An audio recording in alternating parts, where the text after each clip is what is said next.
Before today's bachelor party, it's time to talk about Hotel Tonight. Hotel Tonight partners with awesome hotels to help them sell their unsold rooms, which means you, yes, you listening, you get amazing deals. All it takes is 10 seconds, just 3 taps and a swipe. No long, endless lists of a zillion hotel choices. Hotel Tonight only shows you the best deals at the best hotels. It's perfect whether you're a planner or you'd like to leave things to the very last minute. And with Hotel Tonight's HD Perks program, the more you book, the better the deals get. So start scoring amazing deals at incredible hotels and download the Hotel Tonight app now. I believe in love. I wouldn't be here if I didn't believe in love. Ask anybody who knows me. I'm one of the most romantic people there is. Welcome to Bachelor Party. I'm Juliet Litman. We are back. The show is back. Becca is back. She's looking great. And most important return is my pod OTP, David Jacoby. What does OTP stand for? It means one true pairing or something. One true partner. What? It's a TV thing. It's like, oh, OTP? Yeah, OTP. It's like you're my OTP first. You're my I know OTPP. Jalen's not going to listen to this, so you are definitely my OTP. OTPP, one true podcast partner. That's what I think of. You are my OTPP as well. Yeah. I'm excited. I'm nervous. I feel like there's pressure. There's a lot going on here. I'm moving. There's a lot happening right now. I'm excited. I also, we did not really talk about Ari's season very much. Well, there's a reason for that. What is that? It wasn't that good. I'm so biased. I don't even know anymore. I enjoy all of it. Well, I enjoy all of it too. Did I watch every single second of Ari's season? Yes. Did I enjoy it? Not as much as I had previously. I just felt like it was just kind of a dull season through and through. Did you like Becca? I didn't find her remarkable, but I loved Becca tonight. Yeah, Becca was great. I loved Becca tonight. She had some real highlights. Like when the guy took his race car suit off, we'll talk more about all the guys. Yeah. And she was like, take it off. I thought that was cute. She was cute. kind of fun. I felt like she shined in a way that I didn't see her shine last season with Ari. Absolutely. It was like I feel like when you put the spotlight on her, she grows and some people shrink. She also didn't seem nervous, where I feel like she seemed nervous for a lot of Ari's season. Good point. But she seemed very excited in her element. She seemed a little more comfortable. Like Rachel, I loved, but she never felt 100% herself on camera. Yeah, I mean, and I feel like Becca kind of settled in easily. Absolutely. She just seemed ready for it. Yes. I liked her a lot. She's really well styled, too. Yeah, she's got great clothes. Yeah. I knew I was going to be in on Becca when they showed us photos of her as a young girl. And we see her at her college graduation with much lighter hair and total different person. Horrible highlights. And now she's gone fully dark brunette and she looks great. And I'm like, this is a woman with common sense and logical. And she was like, I don't need to look bad to be on trend. Do you know what Becca has done for me? Which it's like, she made the Christian cross tattoo somehow look cool. She did! I don't know how she did this. It's like she turned the cross upside down and put it on the bottom of her hand. It looks kind of badass. Normally, the Johnny Bananas cross tattoo is not, it's look, God bless, pun intended, everybody that wants to express their religion in that way. Sure. It's not my thing, but if it's your thing, I could never judge you for it, but I will right now. But when it's a gigantic, adorned cross, oh, okay, you're really into Jesus and stuff. But the small kind of hand upside down cross tattoo is kind of badass. It kind of looked sexy on her. It did. It was delicate in the right way, but also indicated some kind of personality. Super prominent, but low key. I don't. It's a yin and a yang thing. This cross tattoo she had. I am generally not into tattoos. It's just because I can't fathom choosing one thing to be on my body for the rest of my life. Oh, of course. That I currently don't already have. It's not part of God's plan. No, we're doing Drake songs already. Great. I'm into this. I'm into this. Anyway, but she really does make it look good. I was impressed. She does. I got a take about her, which is this show has, I think since we started doing podcasts together, has moved out of cult status to sort of just straight on mainstream. It is. It's kind of one of your favorite bands that's kind of like not everyone loves them and they're indie or whatever. And they do shows for 400 people and then they have a couple crossover singles and you're like, oh, this isn't as much fun anymore. It's actually not unlike Drake, who started that as a cult and then... Yeah, he was Lil Wayne's guy. Yeah, and now he's the biggest thing in the world. The Bachelor is God's plan. It's been following God's plan. Yes, and she expressed God's plan on her right hand, on the bottom part, where you karate chop things. It has changed the casting, though, and I want to talk a lot about the men. Oh. And I think that we've gotten more, quote-unquote, basic bitches. And I used to find that irritating. I'm like, oh, this girl's so basic. But it's Becca's basicness that makes me like her a lot, actually. Well, we've spoken to some people that work on this show. Yeah. And someone explained to me that and in one sentence it was so clear. It's like, with The Bachelor, you pick a middle of the road, sort of like not a big personality, and let the chaos be the women around him. Right. But with The Bachelorette, it's a little more tricky to cast because they have to be dynamic and interesting enough so you take the emotional ride with them. Yes. And I think Becca's selection is perfect because when we last saw Becca, she didn't just get her heart broken. Basically, every Bachelorette just got her heart broken. She got her heart broken and then melted with Hawaii lava and then reformed again and then frozen and then shattered with a hammer. Right. And so every single male and female audience member is like, she deserves this. We're like, all we are rooting rooting for her in a way Yeah. that we're not rooting for previous bachelors and bachelorettes. So it's almost like she's won over the crowd before she even takes the stage. Yeah, absolutely. And ABC knows that. And they started the episode in a brutal way. Yeah, the first shot. No background music. First full frame. No sun, just Becca weeping in her Yes. bed in like the middle of January in Minnesota. But they didn't do the glamour shot of her with like rose petals like graphically falling all around her. It's like, welcome to the Bachelorette or anything. It's like she's weeping. By herself. And then usually you get a picture of the Bachelorette like in the sunshine or like jogging or being active. Yeah. Becca has to wear like the worst outfit I've ever seen on her, walking through the snow in the middle of winter, like just in like some like forest. And I'm like, yeah, you were like out in the emotional wilderness. Yes, wild, wild country. Yeah, exactly. Rajneeshis. Oh my, Becca would have been a great Rajneeshi, I'm sure. We gotta move on. That's another podcast. Red's not really her color, though. Good point. Anyway, and I'm like, she's just coming from a different place. Like, I think it is both true that she was like totally shattered by the Ari thing. Yes. And ABC caught it all on tape, so they're rolling with it. I don't know how she won me over like this because I found her like literally unremarkable in Ari's season. Yeah, she was boring. She was not remarkable. Like, there's nothing to remark upon. Is she pretty? Yeah. Like, is she interesting? Like, I don't know. Like, there's nothing negative or positive to say about her. But and, like, I found myself 10 minutes into this episode being like, yeah, I want her to find love. Yeah, absolutely. And Me too. And unfortunately, there's no man there worthy of her. I don't know.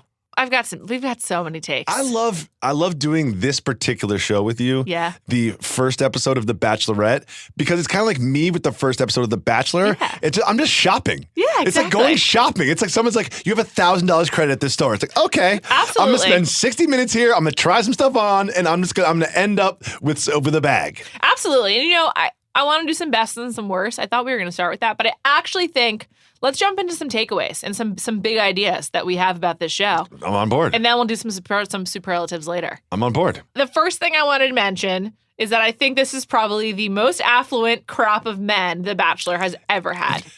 That's not something that came across to me. So how did you get to that conclusion? A couple of ways. I think the biggest tell with like, oh, you're a rich person in general, like just out in the world, is if the person has a sense of consequence or not. If they don't have a sense of consequence. Whoa, what do you mean? Whoa. I don't even know wait, explain. Just like in general, like if you're not worried about like, oh, if this goes wrong, am I screwed? Or like, oh, like what's going to happen? Okay. If you're not like thinking it through like that. There's always something at risk. Yeah. If you have no sense of risk, then you're rich. Because Okay. you're just like throw money at your problem and move on. That's like the rich. I cannot wait till I get there. Me too. I cannot wait till I get there. I look forward to that day.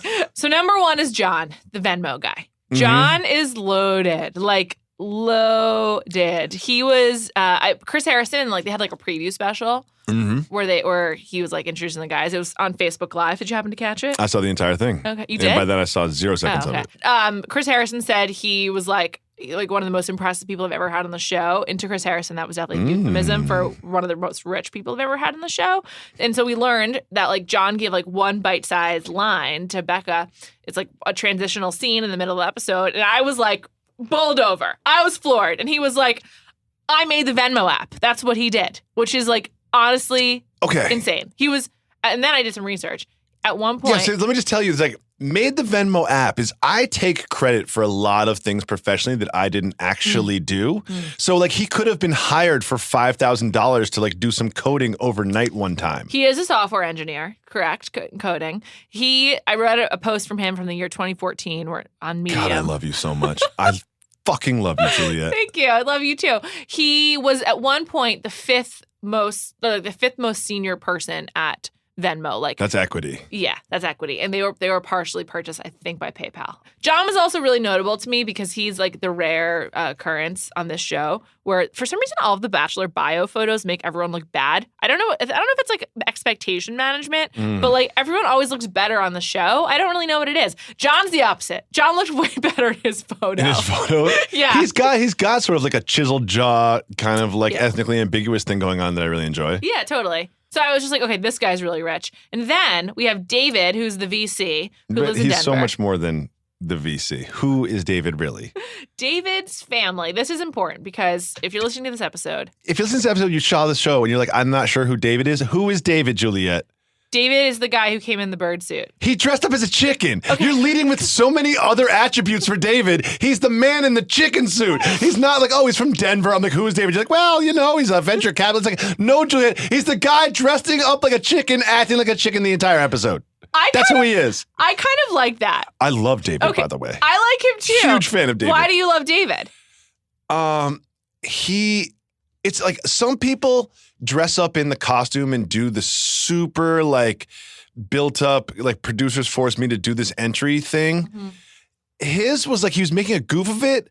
He was cutting the tension. He was disarming the entire process. And I felt like Becca could relate to him in a way differently than someone who says, I saw your season. I just looked at you and said, that's my wife. As soon as I knew it was you, I wanted to be on the show. I'm in love with you. Like, kiss me. Yeah. You know what I mean? Like as a hello. And I felt like it's like going the opposite way, being like, this is all a goof. I'm dressed up in a chicken suit. Your name kind of sounds like a bird call? Okay, so something to do that. Pause right there. This is important. So last season, there was Becca, the current Bachelorette, and then there was also Bekkah, a friend of the Ringer. Yes, friend of the Ringer. I call her Baby Becca.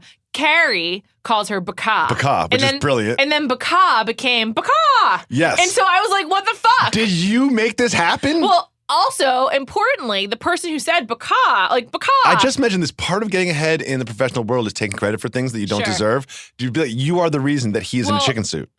Rob Mills, our friend, when he came in, I was telling him how we say Becca. And he was like, we got to say Becca. Like Rob started it on this podcast, I think. And so, David, maybe you're a listener. Maybe you're trying to pander to an ABC executive. Yeah. If so, you don't think the producers influenced the fact that he has a chicken suit on, do you? I don't know. I don't think he packed the chicken suit. But can I just get a little annoyingly accurate on this? Sure. Chickens don't make that noise.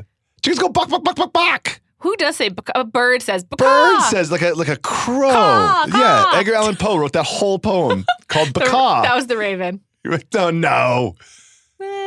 Are you going crows versus ravens are different birds on me this early in the podcast? I don't know. I think I just embarrassed myself on two levels. Let's move on. I'm leaving the studio. Let's move on. Okay, let's move on. Can I tell you my favorite guy? Wait, I'm not done with David. You want to go more with David? I love David. I can do more with David. Okay, well, I have big news for you. You're going to be excited.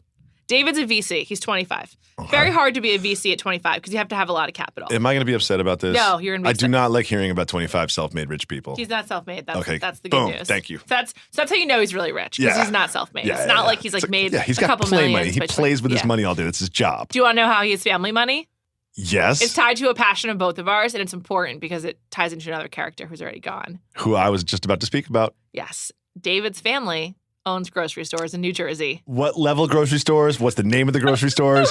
I need to know. You're excited, right? I need to know. Because if it's like Vons, it's like, oh, you're kind of like getting over on the people. I know. But if it's like a Sprouts kind of a situation, I can get on board with that.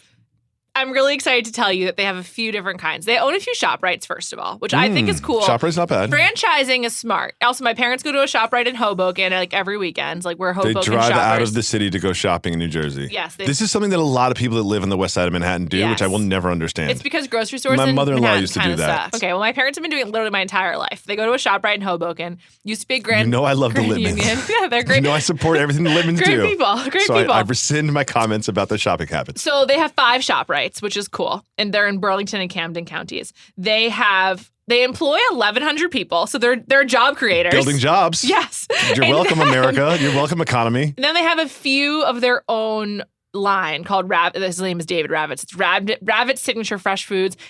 And here's the money shot for me. Ravit's kosher experiences. So Jewish. Boom. Oh, rich and Jewish. Here's my problem here. Okay. So you're 25 and you're a venture capitalist. Basically what you're telling me is you never got a job, and what you do is you invest your parents' money in bullshit companies and hope that one of them like makes it. Yeah, It doesn't seem like you've developed a skill and you're applying that skill to your everyday life. It seems like the skill you've developed is being born by rich people. So completely correct. And I also don't even know that he's like a good VC, because a successful investor will have like a profile, a portfolio, like want to show off.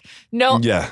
All I've learned about is the Ravitz family markets and not about David I've learned Ravitz. everything I need to know about venture capitalism from Wes from The Challenge. And does Jacoby. David have a monster truck? That's all I need to know. Does he have a monster truck? I don't know. know. But I've besmirched David and his Ravitz family name a lot. But I will say this. He seemed like a great hang. He did. Like, of all the people that I want to have a beer with on this show, like, he's pretty high on the list. Absolutely. Like, he just seemed like a good hang. Like, he wasn't taking the whole thing too seriously, but he wasn't like disrespecting the whole thing at the same time. We've all seen that contestant that comes on and is just kind of like, I'm too good for this place. Like, my friends made me do this. I'm just going to try to like promote my Twitter handle. You know, like that contestant. But he seemed to be having a goof, but sort of like just trying to make light of the whole thing. He's just there for a good time. I feel like he could be this season's Dean. Like, kind of becomes like the pretty boy or whatever. I think he's like too handsome. smart to be the pretty boy. Maybe. Dean definitely seems smarter than Dean. A couple more rich guys, and we have to keep moving.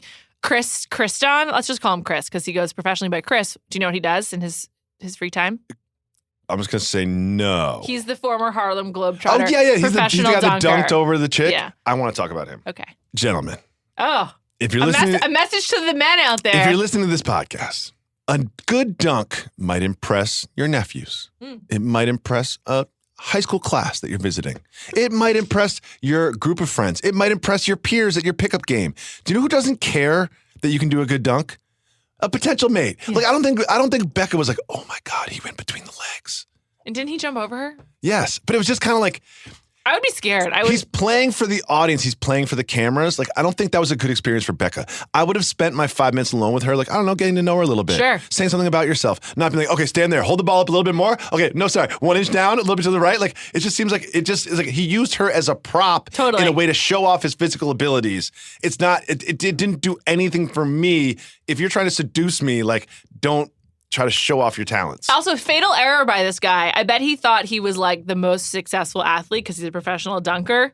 I'm going to go with Clay Harbor. I think Clay Harbor also, I'm going to throw him in the rich category. You don't make a ton of money in the NFL, but he played for several seasons. Yeah, it seemed like he played for 17 teams. He's played for a majority of the teams in the National Football League, which means one thing, you're not good at football, okay? Or one of those teams would have kept you. Not but great. Two, you are good enough that someone keeps inviting you back to camp every fall. So he's doing well. I'm going to throw both of them in the rich category. I'm going to say Clay, just personality-wise, just there's nothing there. Oh, he's rough. There's nothing No there. interest. He's got like Clay. a weird voice. Like, Also, I'm sorry, Clay, if you're listening to this, like, I love you, dude, but like, wow, the voice is tough. I know that wasn't your call, but like, there's just kind of nothing going on. He's like, I like my grandparents. Like, I do too. Like, really high usage rate from him in this episode too, which I wasn't into. Yeah. Too much Clay. Yeah. One more rich guy, and then we'll move on. Jean Blanc. If you're Jean Blanc. If you're a fucking watch collector and you're showing off your Rolexes, even if you got two, I'm like, okay, you got some income for that. Well, you know I have watch takes. Sure. In 2018, You don't think it's necessary. it's a bracelet for men. What's wrong with that? Just call it what it is. Just buy a bracelet. Like, My watch that I'm currently wearing is a bracelet. does it tell the correct time of day? Yes. Many men wear watches that don't even have, they're not even set. If you are going to spend $30,000 on something, it should have a function. Like, you probably don't even look at it when you want to know what time it is. Yeah. It's for style, but I don't have a problem with it.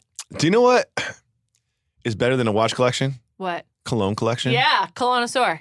I didn't mind the Colonnosaur. Me neither. Let me say this is, if you're going to pick a corner, something to be really into, like, you're much better off being alone on that corner. Yeah. You know, like, there's no one in my life who's like, I'm really into colognes. I know more about cologne than everybody else. I've invested a lot of money and time and effort into learning about colognes. Like, there's something, being nerdy about something that no one else is nerdy about is admirable in a way that being nerdy about NBA basketball is not. It's like, oh, everyone's nerdy about this. Like, Totally. Oh, okay. It's like, oh, guess what? Like, you know, you can throw some advanced metrics at me. Like, I get it. But like, knowing more about something that no one's ever even thought to consider to learn about is admirable in a weird way. I completely agree. And as you said, I only think about these men in terms of who do I want to date. Of course. And I consider myself like a generalist. Like, I'm an information hoarder, but like across all categories, you know? Mm-hmm. I would love to have some like expertise, like someone who's like cool. You can keep me posted on like current events and I the would news. say your expertise is like USA hour-long dramas. Yeah, sure. No one else knows more about USA Network hour-long dramas. The people that work at the USA Network are like, we need to call Juliet. I don't even know what happened. Yeah, I mean, I'm here if anyone needs like a tutorial. Yeah, sure, but I'm sure. just saying, like, I would love to have a connoisseur of anything in my life. It's nice. I just think that when at first I wanted to make fun of him, especially when the profiles came out and he's like, oh, he's a colonnoisseur or whatever. But then when I saw it, I was like, good for him. Like, he takes this very seriously. Smell, one of the 5 senses. Yeah. And he's got that corner dominated. Do you think Becca was prompted when she said that he smelled good when she met him? No. I don't think so either. I think he's one of those guys that wears like way too much cologne. Yeah. You're commenting on it so that you've noticed it. Exactly. I have a very loud pink shirt and people at work will be like, oh, I love that shirt. You it's do? Like, no, you don't. Is it a t-shirt or a button down? It's a t-shirt. Interesting. Okay. Yeah. Okay. And people say they like it. I'm like, you don't like it. You're just noticing it because it's loud. It's come to your attention. Yes. Interesting. I'm into the cologne guy. I am too. Jean Blanc. Haitian, right? Yes, he moved from Haiti. I like him a lot as well. I think he's got a nice amount of money. I like him. I don't know. I like that he didn't do the thing where you move from Haiti and call yourself John and just like drop the Blanc and try to like fully assimilate. He's like, no, I'm Jean Blanc. Yeah, and he spoke in French. What do you think about that? Well, he made her say do the damn thing in French. Yeah. I guess that's her catchphrase that I didn't pick up on last season. I don't think anyone caught They should it. have like put that in the refresher, like that first 5 minutes of the show. Be like, oh, by the way, she says do the damn thing all the time. Yeah. She said it like at like the live show afterwards, and then they put it in all of the promos. It's in like her social media bios. But that's like trying to make fetch happen. That's a Mean Girls joke. Like it's just like it's not a fetching? thing. I never thought about that. You're right. You're Boom. making me seem dumb on this podcast. Why did I invite you? I don't know. Do you want me to leave? No, never. Okay. Absolutely we'll get there. never. We'll get there. Stop. Yeah, so it's not a thing, but ABC and she are trying to make it a thing. Yeah. It's not a great catchphrase, to be honest with you. No, it's not. It's also like, do you need a catchphrase? I don't know. I like to have my own personal catchphrases, but like I don't think I would build a season of reality TV around it. Are you sure? I might try. You've never been offered. I might try. Let's talk about best and some worst after we talk about today's sponsors.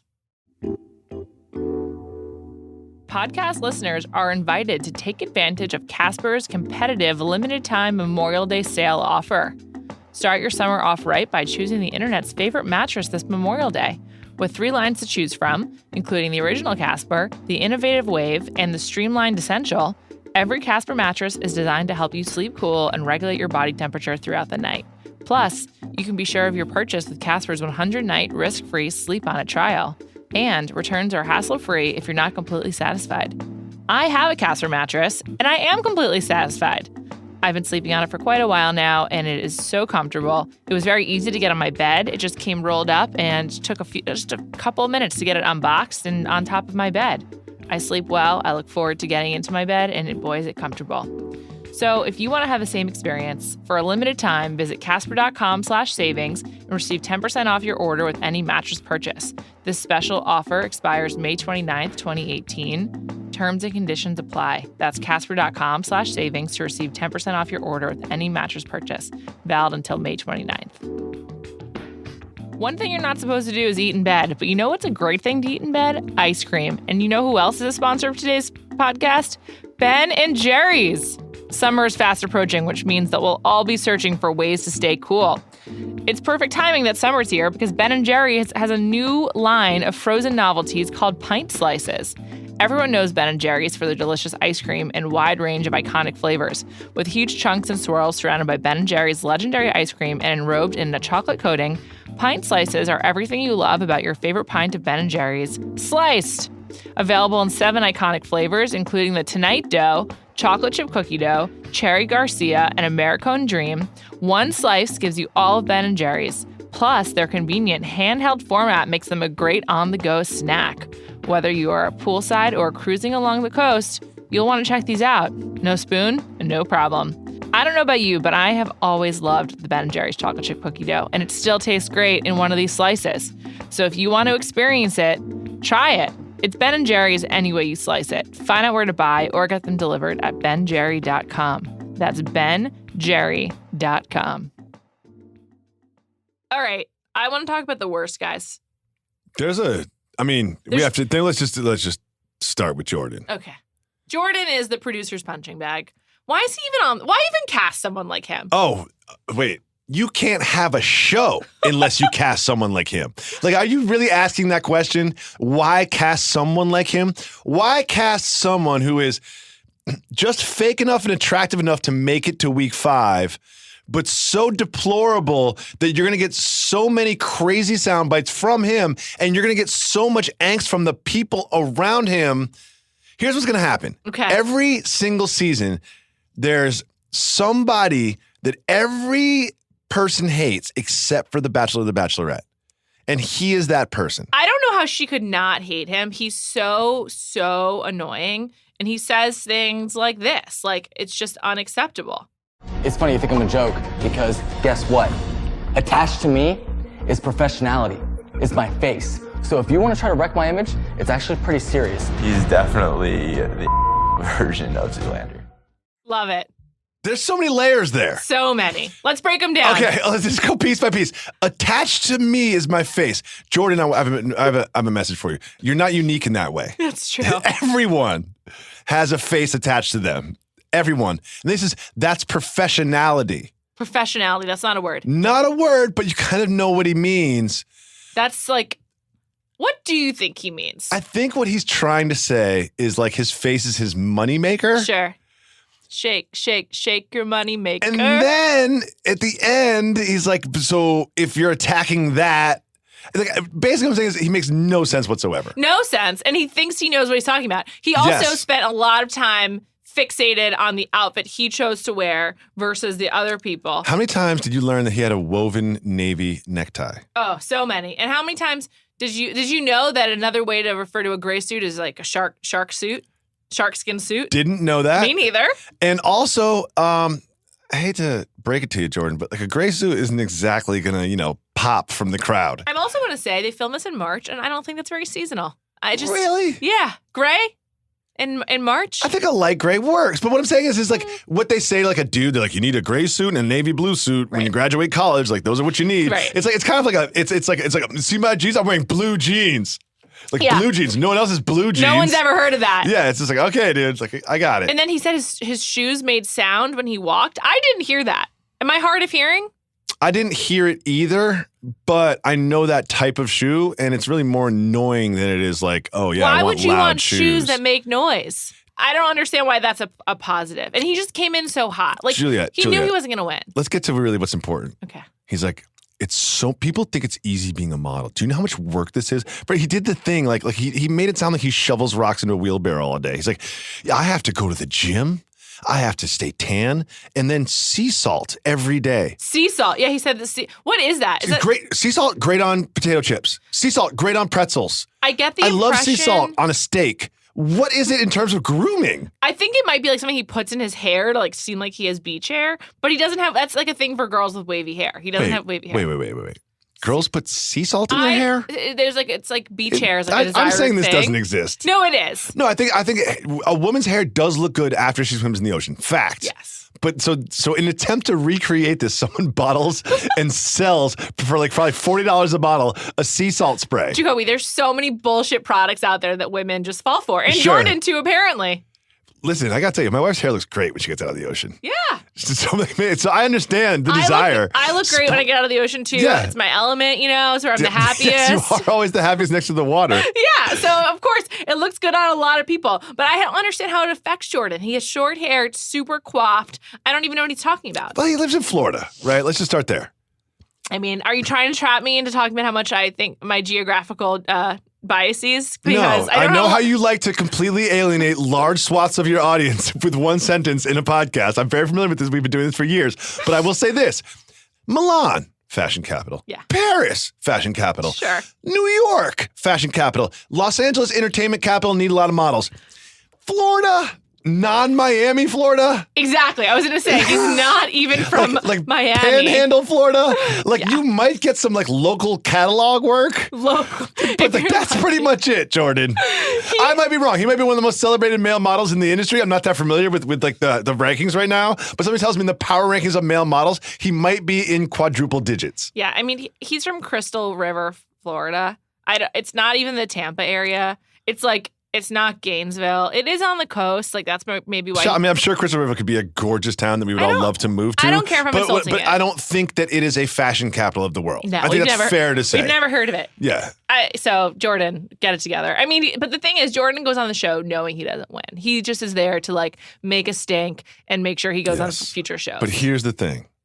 He is definitely going to play a major role in Bachelor in Paradise. Absolutely. You can spot them. Like, I think when you say, like, why did they cast these people? He'll be great for storylines for 4 weeks. He's not going to stay that long because he's, like, such an asshole that, like, even Becca, in limited exposure to him, will sniff him out and kick him off. Totally. I think Lincoln is long-term going to be the one that she likes that everyone else doesn't like. Totally. There's a lot of, like, weird rumors about Lincoln out there. Ooh. I actually, like, I was so distracted by the rich guys, I didn't have a chance to deep dive Lincoln. Listen. I just want to say on behalf of, like, every single male in the world, that's the story of our life. You know, I was just so, like, caught up in all the rich guys that I didn't get around to investigating you or showing interest in you. I just want to say, like, you know what? Sometimes the shiniest diamonds come from the darkest places. That's true. Lincoln, I think, has, like, been on previous reality shows. Talk to me. There's also this rumor out there about him that's really gross. I think I mentioned it last week on my pod. Oh, no. He doesn't like to use the toilet. There's a rumor that What? Yeah, it's really weird. The whole thing is really weird. Listen, as someone who often pees in his yard, you know what I mean? You do? Yeah, I do. I pee in my yard a lot. Okay. But it's the backyard. No one can see me. And it's just easy. There's no kids around. But it's really weird. Doesn't like to use the toilet. This originates on Reddit, where all of the best theories come from. Is there a full, like, Bachelor Nation Reddit Oh, subreddit? yeah, there's a Bachelor Reddit. Oh, I need to get into that. Oh, yeah, 100%. I don't even know if this is true. That's not going to stop you from saying it into a microphone. I don't watch The Bachelor, but this is the talk of the floor this morning. Lincoln used to shit on the bathroom floor in his previous position because he thought toilets were unsanitary. He was known as the floor shitter and would build a mound of toilet paper and take a shit on it. Would he then pick up the mound of toilet paper and put it in the toilet? I think so. You can't just leave. Yeah, you can't just leave it. there. Well, then how does anyone know that he does that if he does that? I don't know. I have a lot of questions about this. I'm going to say that's probably not true. It's probably not true, but that's just a really rough rumor to be out there about you. The biggest red flag about Lincoln is that he got a package in the beginning, like a reel or whatever. Mm-hmm. Clearly not in his own home. Clearly, like, some rented spaces around Los Angeles. He was walking down Hollywood Boulevard. No one does that. Yeah, he was, like, working out in, like, a perfect balcony overlooking, like, Griffith Park. I mean, that's don't just like, lie to me. Don't. Yeah. I can see through the wool that you're pulling over my eyes, Chris Harrison. See through it. Chris Harrison, like, don't act like this is this person's home if it's not their home, because we can tell. It obviously was not, like, where he lives or whatever. So, you know, I think he's, like, from Boston or something. Lincoln, I'm just not emotionally investing in because I know that he's in some of the profiles online, like, you can see them answering questions like, oh, do you want me to say where I'm from, or do you want me to say, like, Los Angeles? Yeah. It's one of those questions where it's like, oh, like, a lot of them are like, I'm from Boston. It's like, you live there. Or I'm from Los Angeles. Like, no, you moved there and now you're like a trainer. I know. And it's just like, if you're not giving us, like, a real hometown, like, even Crystal River, Florida, I believe. I'm like, yeah, sure.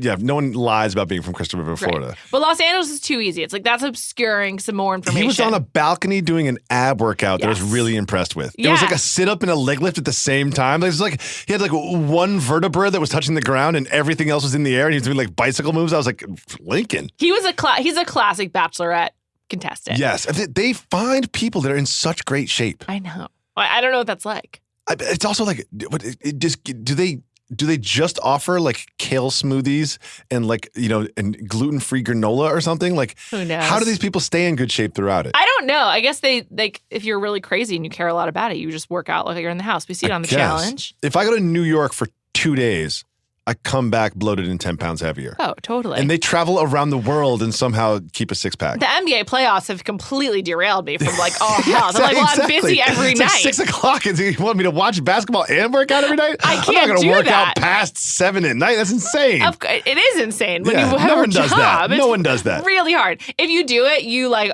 aren't waking up until 2 p.m. Like, you're not on, like, the, like, 9 to 5 schedule. Yeah, It's really hard to do. So, like, that could be Lincoln. It might be Lincoln.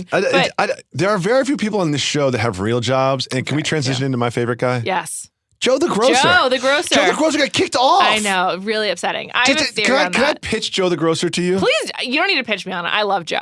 Remember we talked earlier about the connoisseur and how he was an expert on a very small part of life that people don't really consider. Sure. But he's dove deep on it. Yes. Imagine this, ladies and gentlemen, if your spouse was an expert at the grocery store. I mean, what could be better? Was an expert at produce. I love it. Do you know how he started? He had a come up story. This is the thing. It's not like the Ravitz family owned a bunch of grocery stores and I inherited that and now I play with their money. No. He distributed watermelons exclusively. He was a watermelon exclusive grocer. Incredible.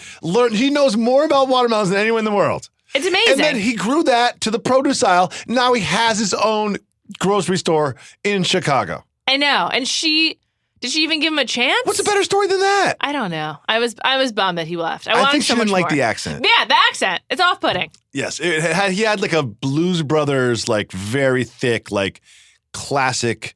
If you're an actor playing a cop in Chicago, this is how you talk. Yeah. Yeah, like if Matthew McConaughey needed to be a cop in Chicago, he would like study Joe's accent and then try to replicate it. Yeah, and she's probably like, I'm from the Midwest. I know what this is like. I'm not interested. Yeah. Moving on. Keep it moving, bro. Oh, can we talk about another person? Sure. The dude she kicked off from her Yes, hometown? Jake. I That have a was theory. dope. I have a theory. Okay. First of all, I love a spontaneous, you have to go home. Me too. If I was producing the show, I would be like, listen, Here are our guidelines. Feel free to go off book. Here's your first impression rose. Here's a black rose. You have to get both out tonight. And Nice. I would be like, don't you think you have to wait for rose ceremonies to kick anybody off? You have carte blanche. If you want to kick anybody, you can kick a cameraman off. You can kick the sound man off. You can kick me off. Like you could constantly be kicking people off the show. We'll adjust. We will adjust. I would love it if the first night someone's just like, look, I'm taking this very seriously. I can just tell from the first impression that 10 of y'all, this is not going to happen. Yeah. And I take this so seriously, I'm not going to waste your time. You all have to go home. I love the first night kickoff, but I have a theory. Okay.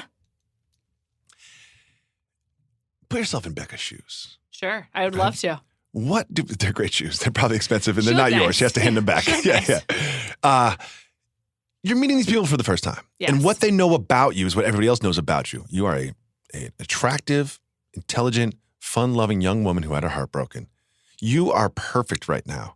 Here's what you don't want. You don't want someone in your pool of men that knows your backstory. Totally. Knows the guys you dated, who you hung out with, what you were like in high school. She didn't want that information virus to spread amongst her pool of potential spouses. Totally. Also, if you're going on this show, it's because whatever you had going on at home wasn't working for you. Yeah. So it's not like you're like, oh, great, someone who I already knew and had no feelings for is here. Yeah. You're like, no. I actually kind of like she put it on him, like he was never interested in her, and maybe he is now because of the fame. Like she was worried that he was like a fame monster. But the real thing is she knew him and she just wasn't interested. Yeah, it was just like, dude, like I'm not here to meet someone I've met before that didn't hand me like a secret admirer note. Yeah. I'm here to meet the Lincoln, the Nigerian dude with the British accent that has a washboard abs. Yeah. That's what I'm here for. I'm here for the guy who dunked over me. Yeah, exactly. I want to know what he's like. Dog, if you can dunk, we can do this. But if you can't, You're out. if I met you at the local pub in Minnesota on a cold winter night watching the Timberwolves game when Kevin Love was on the team, no thank you. No thanks. Also, like, if she had any like remote feelings for him, like she really put it on him, being like, I just don't know if you're here for the right reasons. I don't know if I can trust you, whatever. Like there was nothing there before. But like if she had even like an inkling of interest, or she was just sort of like, She would have kept him. Yeah, she would have kept him. But she was just like, no, I'm not interested in If this it was guy. like, it's not what you do, it's how you do it. And Yeah. if it was someone else, if she was, I'm like, I never thought about you never that thought way. about you that way, but now that you're here, like this is something we should explore. Yeah. But I honestly think that she like dated some like really bad dudes in her past, or has done some things, or was somebody that she didn't want everyone else to find out about. Yeah. The other thing that he didn't have going in his favor is he's not an athlete. And Becca clearly is really, She has a type. She's fucking into athletes. She has the type. Like you kind of need to get paid to play a sport in order for her to text you back. Absolutely. It's like, Absolutely. or D1 college. Sure. Because that was her ex that we saw in Ari's season. He had played in college and then was a coach, like a strength and conditioning coach for Stanford. Like, That's a great job. great job. That's a great job. First of all, like you get summers off. Summers You off. get like 6 months a year off. Live in a good part of and California. like you don't deal with smart athletes. You know what I mean? It's the Northern California is beautiful. Yeah.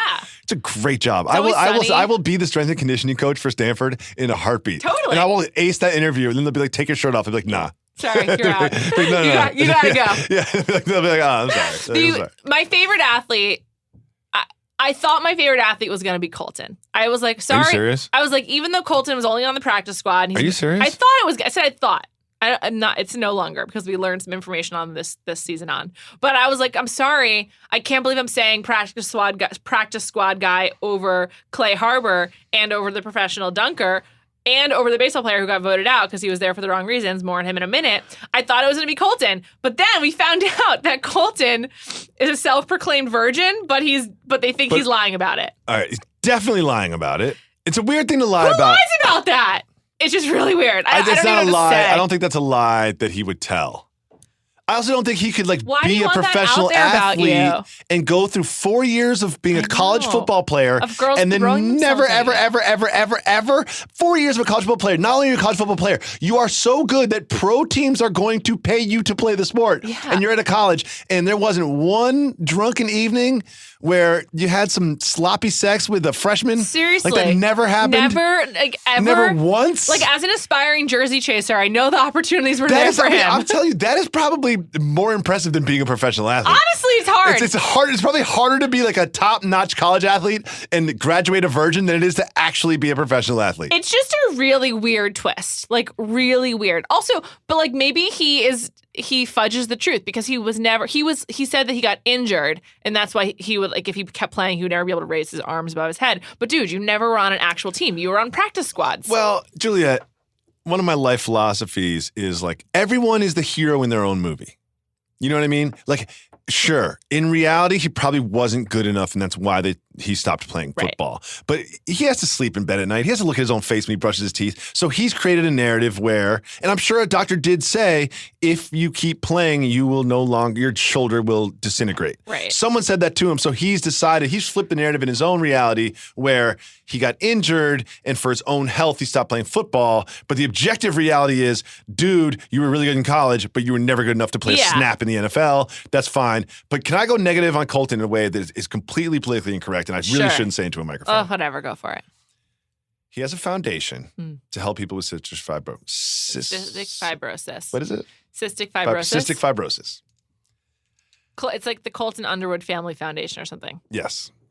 He has a little cousin who's on there, and we saw a little cousin who suffers from this, and I respect everything that he's doing for this cause. There is something that just came across really disingenuous about it. He seems really insincere. It did it. Am I crazy by this read? Like, again, like I'm speaking to a microphone being like, his foundation is kind of disingenuous. No. But there was something about it where it's like, he named it after himself. It kind of seemed like he was pushing it so much into the microphone. He was associating himself with the foundation so much that it was kind of like, if you were really about that helping people life, you wouldn't be so loud about how much you help people. Also, I think if you were really worried about your little cousin, you wouldn't put her in the first episode. You wouldn't agree to her like being on camera like that. Good point. Like that's like not. She's a kid. Like she doesn't have she's not making that choice. No. So that's like a weird thing to do. I feel bad saying this because I really do think that this man has good intentions. He raises actual money that goes and helps actual people that need it. Those are all facts. But there was something about, it's not what you do, it's how you do it. Something about the way that he did it that made it seem a little bit like, are you trying to push an agenda that's not, I'm trying to find love here? The answer is yes. Yes, he definitely is. He definitely is. He also seems very down for like whatever the producers want because he was the first out of the limo that we saw and he comes out with confetti. Like he comes with like they pop confetti together. So he certainly didn't bring that himself. And huge missed opportunity. Huge missed opportunity. He says we're going to start this with a bang and then the confetti. Huge missed opportunity. What's the opportunity he missed?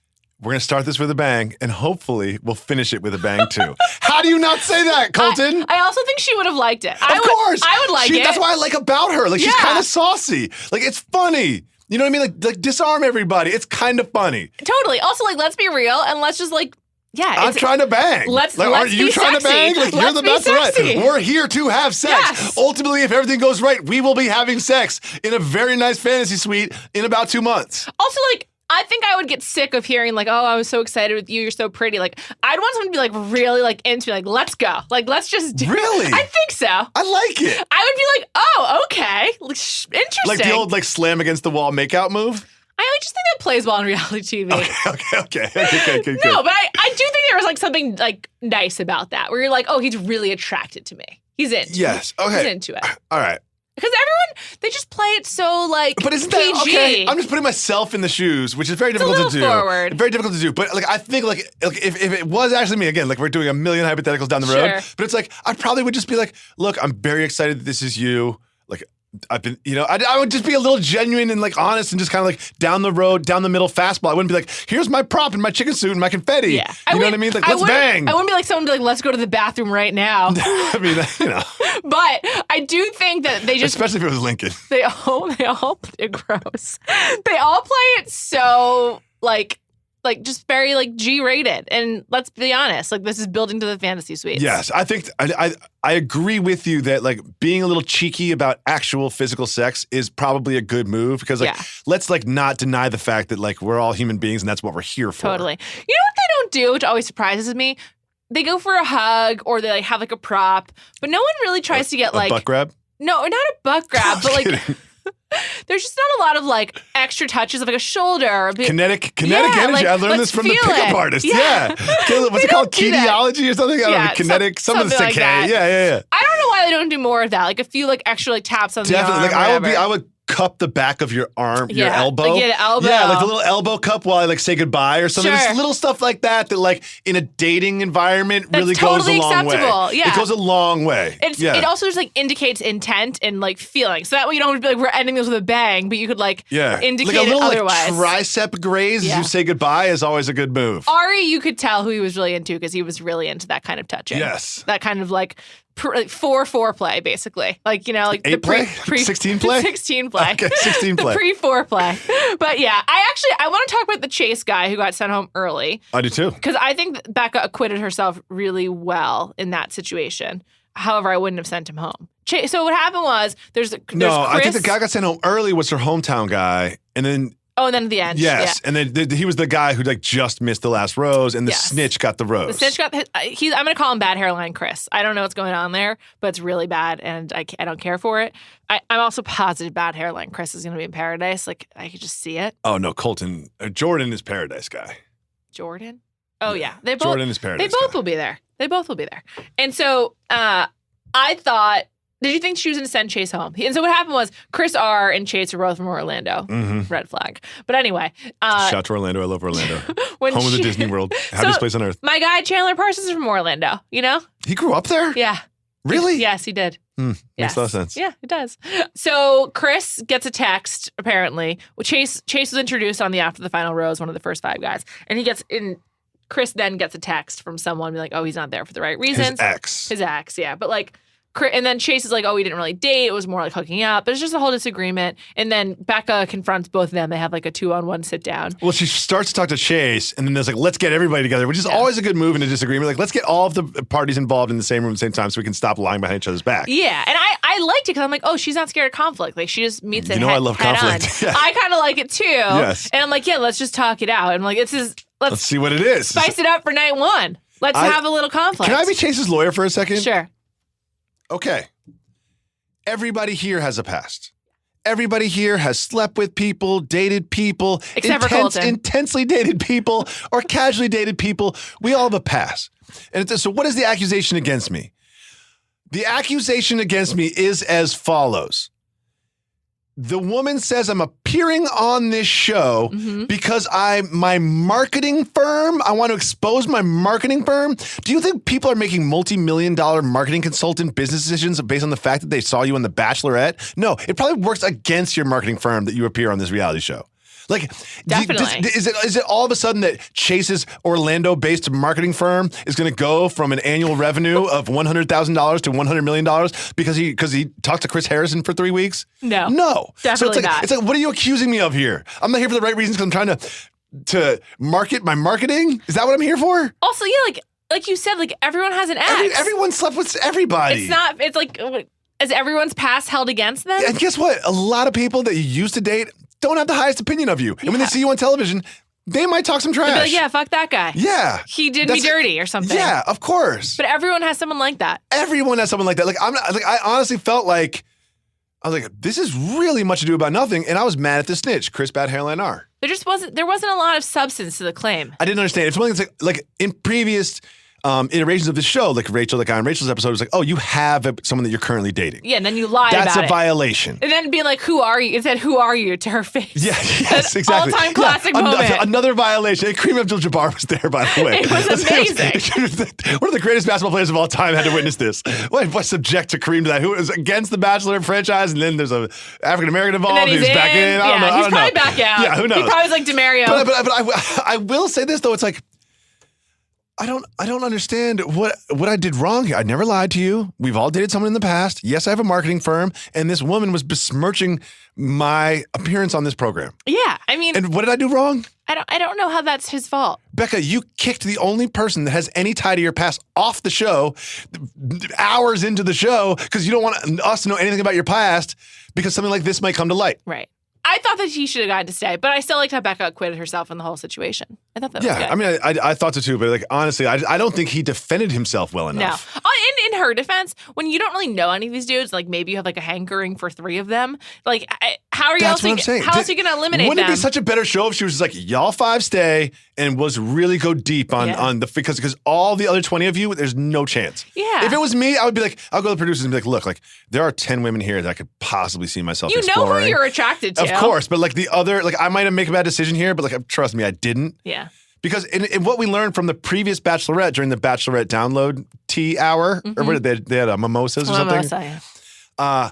They all ended up with the person they gave the first impression rose to. That's not a coincidence. No, and that brings us to Garrett. We're kind of hardwired this way. Yeah. It's like, you find your person, you see them, you're attracted. There's some science there.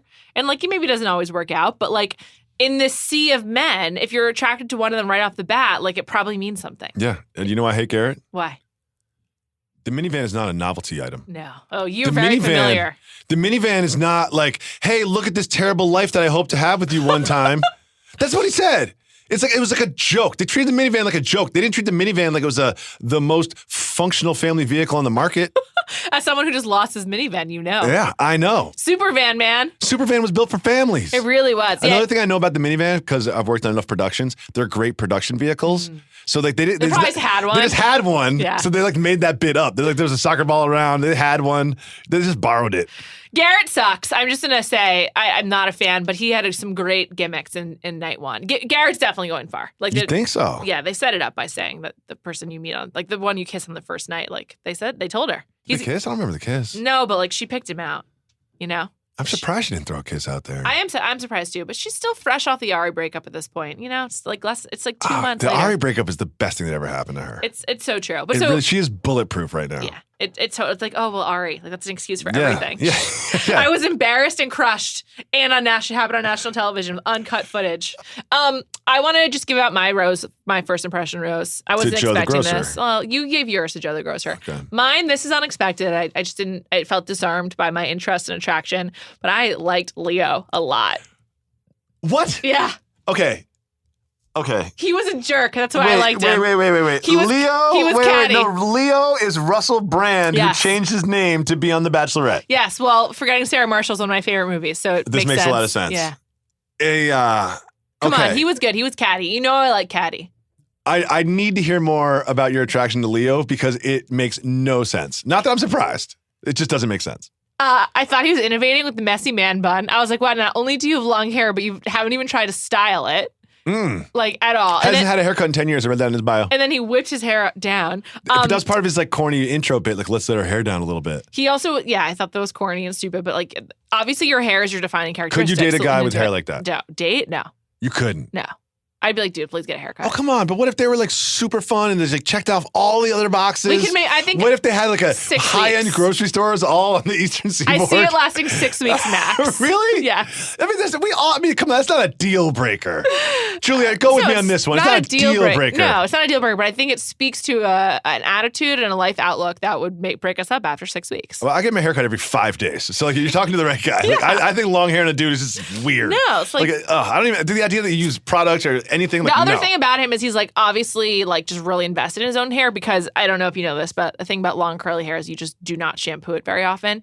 And he did mention that like his main product is some leave-in conditioner. And so that to me indicates he doesn't wash his hair very often, which is common and good practice for curly hair.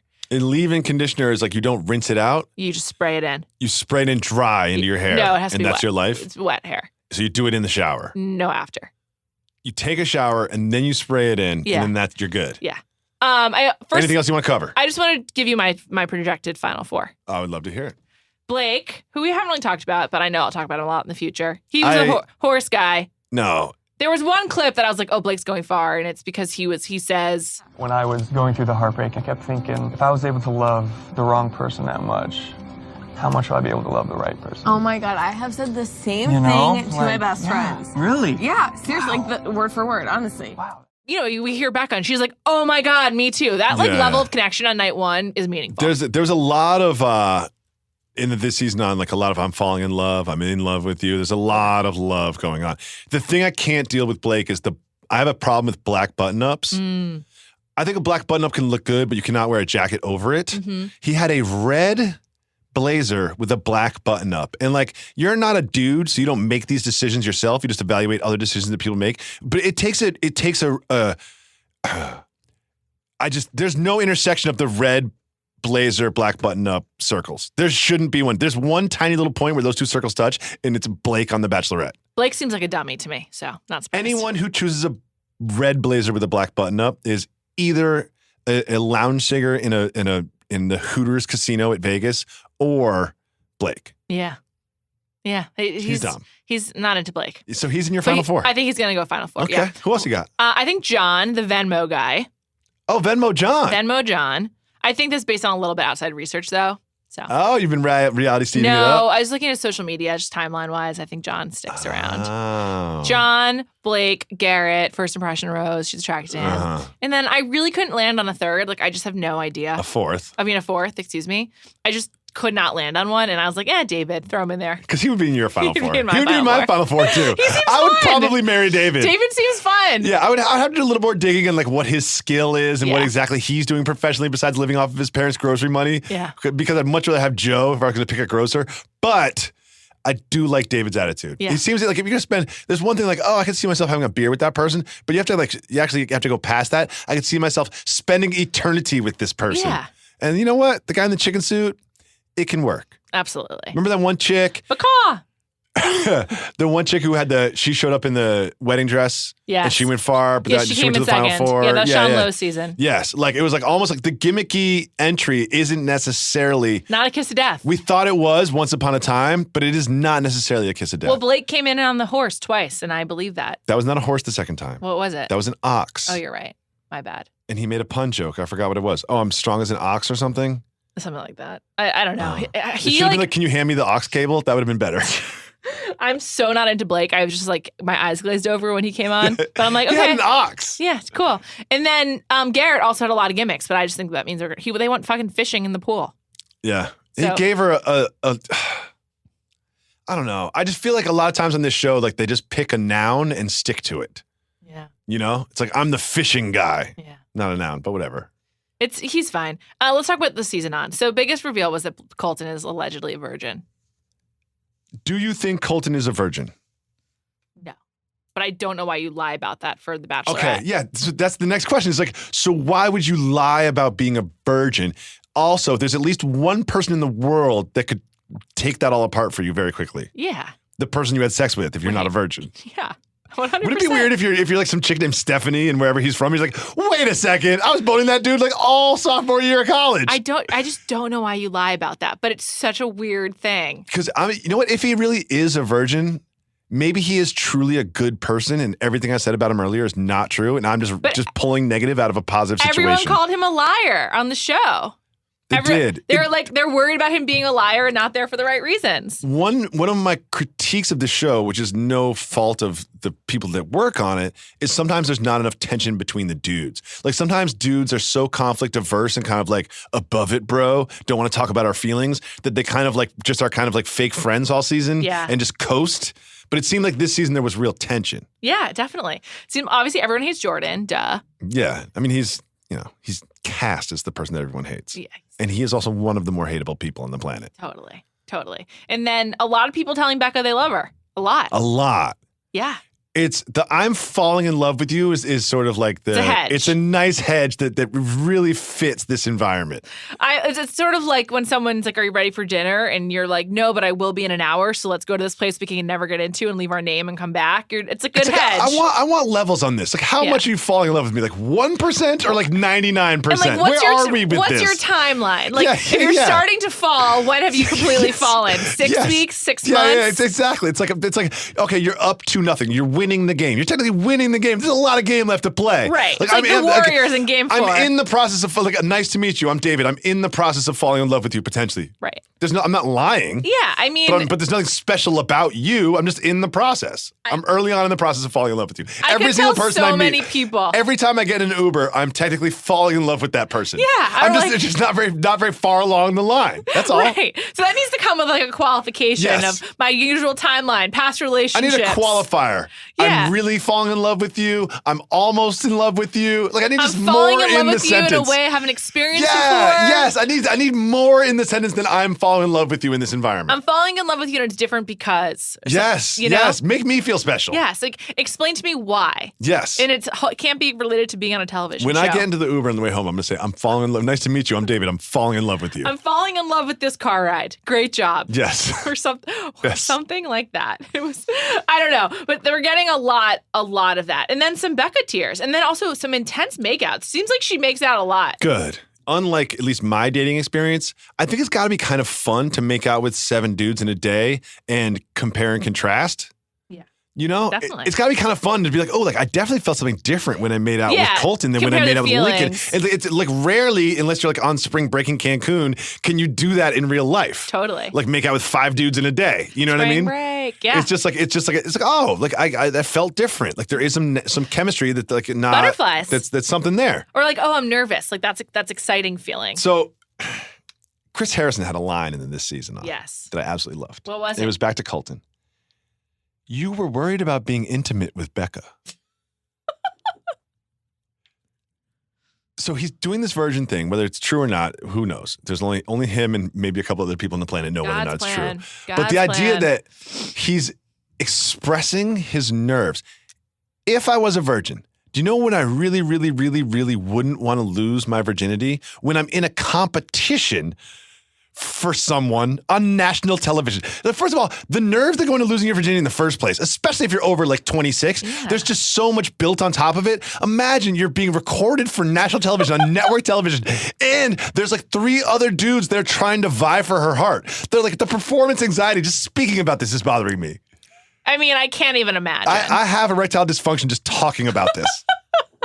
It's just like, I felt like, oh, this is being recorded, and I know that like Lincoln is going to sleep with her the next night. And it's going to be discussed ad nauseum. Yeah, exactly. She's going to do an interview right after about this. Like she's like a post game, like James Harden with like a Kristen Ludlow. Like I can't do this. And millions of people will discuss it too. Yeah. Like Juliet and Jacoby are going to get in this like weird room and like break it down. Like God, break down the tape. God, that guy better have like 17 Viagras before the fantasy suite. I'm worried about him. But I'm worried about his penis. I honestly just don't believe it though. Like I don't know. I'm not that. I just think he's lying. Dude, okay, I'm going to ask him a very simple one-word follow-up question. Okay. Why? Because he like promised someone, his mom, that he would stay a virgin. I don't know. There's no good reason. There's no real motive. Like I agree with you. I don't believe it, but I can't articulate why I don't believe it. For me, it's just like, you're just too handsome and too athletic and like, like, dude, like, come on. I don't know. Unless you're so square. And if you're that square, like I'm voting you off like after an hour-long conversation. If you're that square. I'm sorry to all like the 30-year-old virgin handsome dudes out there, but like you're not the type of person I can hang out with. I don't think there's a lot of them. They're not the type of person I can hang out with. I promise you. I promise you. Yeah, I guess. It's just weird. I want to say this. Another thing about this season on.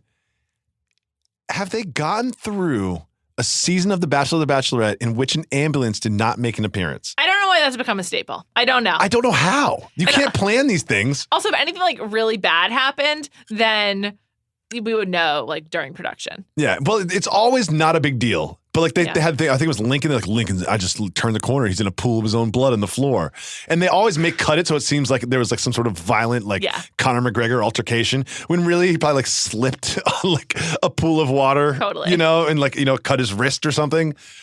But there's always a medical vehicle. Yeah. You make fun of the way I use that word, so I'm not going to say it. What? Self-conscious. An ambulance? I say ambulance. That's right. Ambulance. Okay. What's wrong with that? I don't know. Did you used to say it weird? It's like you forgot our whole relationship. No, I do remember this episode of The Right Reasons when we talked about it, but I think you said it I differently. say ambulance. Ambulance a lot. Ambulance.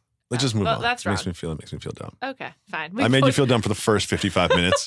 So I guess it's fine. I miss that feeling, you know? I just love podcasting with you. Also on this season they go to some really great places. Like, it just seems like they upped the budget for Becca. Like, she earned it. Like, it's like we made you, we embarrassed Glad you on you brought TV. this up. The very first shot is her in what I'm going to guess is like Thailand. Yeah, it looked but good. It looked beautiful. And also she had a very like appropriate outfit on. She looks good. She looks good. And there's something about like being super skinny where it's just like, hey, like throw whatever on me. And it's kind of like cheating. But like they did a good job styling her this season. I think she's got good style. I'm like in on Becca. The like, tattoo like totally sold me. This is the most I've been on a Bachelorette like maybe ever. Oh, I liked I'll go backwards for Andy. you. I was big into Andy, but I didn't Andy like her too. during the season. I like the idea of Andy more than I actually liked Andy. Sorry, Andy, if you're listening to this. I also liked the Canadian dancer. Is that JoJo? Caitlin. I like Canadian dancer Caitlin. You liked her because she had a lot of sex. She broke the system. Yeah, I did like that a lot. And I thought she was kind of like fun loving. You know? I don't think Becca has sex before Fantasy Suites. I feel like she has too much respect for the process and she just had her own heart broken that she doesn't want to go there. That's okay. I get it. I get it. It's fine. It's Whatever. cool. Do your thing, girl. Yeah. I would just break it. One of the dudes this week was like, I've had my heart broken too. It's like, well, everyone's had their heart broken. Of course. You know what I mean? Come on. Like, that's part of life. That's seriously, it's like fuels pop culture, basically. Exactly. Yeah. Turn on the radio. Yeah, Guess turn what? on the radio. Turn on any television show. It's all about heartbreak. Yeah. Because it's like one of the most important things that happens. Yeah. I'm a romantic comedy junkie. Like, of course. It's like this is what dreams are made of. This is what dreams are made of. Yeah. What dreams are made of for me is podcasting with you. And this has been a complete delight. This will be our last podcast together. I actually can't even talk about it without crying. Why not? So, it's not our last podcast together. Maybe in the same room. Juliet, you know me. Out of sight, out of mind. That's so rude. You've seen our relationship deteriorate since you moved to the Ringer and I stayed at ESPN. And now I'm moving 3,000 miles away. This is basically goodbye forever. It's very upsetting. I'm actually crying. I know. I wanted to make you cry at the end of the podcast. Thank you for coming. I love you very much, Juliet. I love you You're too. one of my favorite people on the planet, and I love doing podcasts with you and hanging out in real life. And I'm sorry I made you cry. It's okay. I love doing podcasts I set it with as you a goal as well. for myself, and I accomplished and it. you succeeded. There's tears coming down your face. Let's end It's this. pretty embarrassing. This is awesome. I just hit my head into the microphone too, so now the microphone has saltwater tears on it. Can I use that for my hair? Yeah, you got it. Good. The good news is I'm going to make you do one more podcast with me for this week's B-side because there's so much other reality TV to talk about. Let's be honest. I actually made you do this. No, I really want to. I really want to talk about Jersey Shore. I really want to talk about Vanderpump Rules. I want to catch up on Bravo. I actually also really want to talk to you about Shep Rose of Southern Charm. I love Shep Rose. Me too. And talk about. I think he liked one of my tweets once. It was a great congrats, moment. Man. Yeah, it's a great moment. So you and I have that to look forward to in a couple of days. I'll be back every Monday night with this show with many people. I have a white whale already booked that I'm so excited about. What, a guy named Will is white? No, white whale. Oh, sorry. It's a guest. I said white will. I have a few. I have a few guests specific. coming up that I'm really excited about. Like, really? Yeah. I thought it was like. Listen, man, you got the first spot. I'm actually worried that Carrie Simmons is going to be mad. This is usually her position, but you were moving. I had to pounce. Yeah, that's fine. She'll understand. I think she will too. She'll understand. Carrie, you're always number one, but Jacoby was moving, and we had to do this one last time. You had to. One last time, literally. Thanks for listening. Thanks to my good pal David Jacoby. Don't forget to check him out on Jalen and Jacoby, the television show on ESPN2, and the podcast. And of course, we need to thank Ben & Jerry's. Big news! Ben & Jerry's has a new line of frozen novelties called Pint Slices, which are made up of huge chunks and swirls surrounded by Ben & Jerry's legendary ice cream, all enrobed in a chocolate coating. Available in 7 iconic flavors, including the Tonight Dough, Chocolate Chip Cookie Dough, Cherry Garcia, and Americone Dream. One slice gives you all of Ben & Jerry's. Plus, their convenient handheld format makes them a great on-the-go snack. It's Ben & Jerry's any way you slice it. Find out where to buy or get them delivered at benjerry.com. And lastly, it's still time to talk about Hotel Tonight. Hotel Tonight partners with awesome hotels to help them sell their unsold rooms, which means you, yes, you, get amazing deals. All it takes is 10 seconds, just 3 taps and a swipe to book. No long, endless lists of a zillion hotel choices. Hotel Tonight only shows you the best deals at the best hotels. It's perfect whether you're a planner or like to leave things to the very last minute. And with Hotel Tonight's HT Perks program, the more you book, the better the deals get. So start scoring amazing deals at incredible hotels and download the Hotel Tonight app now.